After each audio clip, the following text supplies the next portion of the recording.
Imagine a life filled with nothing but luxuries. Celebrity girlfriends, huge mansions, rare artworks, and every other piece of lavish luxury you could think of. Being this insanely rich is what every person dreams of. But one man made this dream his reality. The catch? None of the money was his to spend. In this video, we'll be discussing the man who stole a country's worth of money and now remains at large. This is the story of the biggest fraud in history. This is the story of Jolo.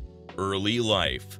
Jolo is a Malaysian businessman who's responsible for the biggest fraud case in the world, stealing up to $4.5 billion worth of money from some very powerful countries. Jolo has been living a life of luxury using other people's money. But before we go looking at how he spent your stolen money, let's take a look at how he got his grubby hands on it in the first place. Jolo, whose full name is Loh Taik Jo, was born on November 4th, 1981 in Penang, Malaysia. Believe it or not, this isn't a rags to riches story. He wasn't desperate to become rich because he was already rich. But he wasn't rich enough. Jolo's time studying in the UK and in America opened his eyes to how much richer people could be, and he knew he had to get a piece of that pie. The first step in his master plan was to look like he belonged with everyone else. To hang out with billionaires, you had to act like a billionaire, and that meant shelling out money he didn't really have. He was taking out leases on luxury cars to look rich around campus,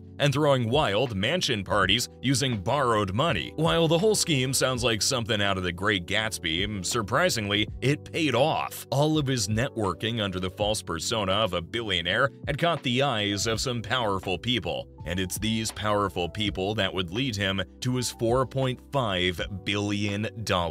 Powerful connections. One of the powerful people that he got to connect with during his time in America was Riza Aziz, a stepson of one Najib Razak. Now, keep that name in mind because he plays a huge role in this heist. Najib Razak was a deputy prime minister of Malaysia, a position that held a lot of power in the Malaysian government. As soon as Jolo heard this, he could have almost just drooled at the opportunity. During this time, Najib Razak was looking to build a financial district in Singapore that would attract investors to invest in the country. The only thing missing was a partner willing enough to invest in this construction project, and Jolo swooped in. He became the bridge that connected powerful people in the Middle East to Najib Razak, letting Najib take all the glory for this investment and earning his trust. This successful construction project earned Najib the position of Prime Minister of Malaysia, and this meant that Jolo now had a friend at the very top. As the two became closer and closer, Jolo opened up with his own project, the Malaysian Sovereign Wealth Fund.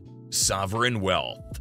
Before we go any further, first we have to figure out what a sovereign wealth fund actually is. A sovereign wealth fund, or SWF for short, is basically an investment fund that uses state-allocated funds to invest in various assets for the benefit of the country and its citizens. These funds are often created from revenues generated by commodity exports, such as oil or natural gas, or from other sources like foreign exchange reserves, trade surpluses, or government budget surpluses. But Jolo had other investments in mind. You see, because of the nature of SWFs, these funds are often huge and have a lot of complicated transactions, and that's why most of these funds go unmonitored. Jolo saw this as an opportunity to snake his way in, talking into Najib Razak's ear and offering a simple setup. Let Jolo handle the sovereign fund, and he'll make sure that Najib has his own share of the funds to be used for his political purposes. Najib saw this as a win-win situation, and it was quickly decided that Najib would entrust a sovereign fund worth billions of dollars to a 27-year-old Jolo. Shocking, considering most people wouldn't even trust a 27-year-old with $50, let alone a billion.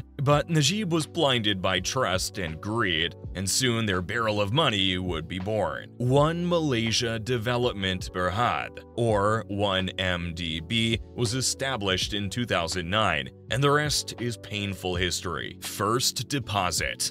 One of the earliest cases of this fund being abused by Jolo was his deal with PetroSaudi. In September 2009, Jolo set up a meeting with the two founders of a Saudi Arabian oil company called PetroSaudi and Prime Minister Najib Razak. The two had negotiated a joint venture which agreed to invest $1 billion of one MDB's fund into the joint venture, $1 million at a time. A huge business deal from the outside, but magic was happening behind the scenes. With Jolo fully in control of the fund and Najib not caring where it went as long as he had his share, Jolo was secretly siphoning off a portion of the investments to his own offshore bank account. As soon as that first deposit was cleared, Jolo realized just how much he could get away with. And oh boy, did he get away with a lot. The good times roll. A few transactions later, and it was clear that Jolo was invisible to the eyes of the law. Any deposits he made to his offshore bank account were simply labeled as investments, and all his connections on the inside didn't bat an eye. Jolo basically had an entire country's investments as his own personal bank account, and he used this money to make the luxurious lifestyle he'd been dreaming of into a reality. Parties with celebrities, expensive free-flowing drinks, all the luxurious cars, mansions, and hotel rooms he could afford. All these parties and lavish spending eventually earned him the nickname of Asian Great Gatsby, fitting for a billionaire that seemingly stepped into the scene out of nowhere, throwing away designer bags and giving out designer cars to wealthy friends like it was nothing. But the party lifestyle was becoming boring fast. Apparently, throwing away money could be quite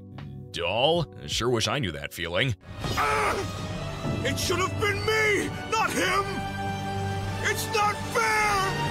As a reprieve from all the partying he had done, he then moved to Hollywood, where his newly established production company Red Granite gave DiCaprio and Scorsese's Wolf of Wall Street the $100 million budget that it desperately needed to start production. Jolo was living his dream life, but as with all lavish spenders, his greed got the best of him. After all the lavish spending he'd done, Jolo came to the disgusting conclusion that he needs more money. To pad his already fattened wallet, he employed the help of Goldman Sachs, a U.S. investment bank that helped 1MDB sell bonds worth approximately $3.5 billion, most of which got funneled into Jolo's offshore account as an investment. And as these large sums of money got shuffled around, no one raised any suspicions as long as everyone got their fair share. But eventually the cracks would start showing, and the empire he built would soon crumble. Chicken Run. Jolo had built a name for himself by getting to know the right people, which is ironic considering his fraud was first leaked by an anonymous whistleblower emailing multiple news outlets. The whistleblower called to attention one simple observation: if the fund was spending so much, why wasn't Malaysia improving? The whistleblower also had insider information, leaking everyone connected to the 1MDB and letting these allegations spread like wildfire. Prime Minister Najib was outed as the person who put Jolo in charge as long as he got his fair share, and this led to the people of Malaysia protesting and pushing him out of government and into a jail cell, where he would stay for 12 years. As for Jolo, the mastermind of this entire scheme was nowhere to be found. Jolo knew that a storm was coming for him as soon as the emails got leaked, and he rightfully ran away. Rumors say that he lives in some expensive villa in China, while others say that he simply exiled himself to a remote island. Wherever he may be, it's clear that he can never return to his wealthy lifestyle or to his home country ever again. Jolo stole $4.5 billion